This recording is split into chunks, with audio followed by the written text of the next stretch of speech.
Tired of throwing your hard-earned cash away on exorbitant money transfer fees? Today, we're diving deep into the ultimate showdown: Western Union versus Ria, two giants battling it out for your international money transfer business. First up, Western Union, the old guard. They boast an extensive network of agents worldwide, making them super accessible, especially if your recipient prefers cash pickup. But be warned, that convenience often comes at a price. Western Union's fees can be higher, and their exchange rates might not always be the most favorable, so always compare. Now, let's talk Ria.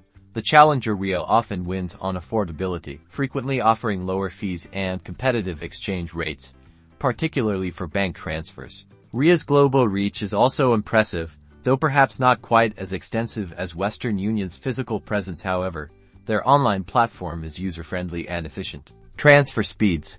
Both offer various options. Western Union can be speedy for cash pickups, while Ria typically delivers quickly to bank accounts, sometimes even within minutes. The bottom line: Western Union is great for cash pickups and unparalleled global reach, while Ria shines when low fees and favorable exchange rates are your priority. So, before you send your next international transfer, weigh your options, compare fees and rates on both platforms, and choose the service that best fits your specific needs and your recipient's preferences. Happy transferring!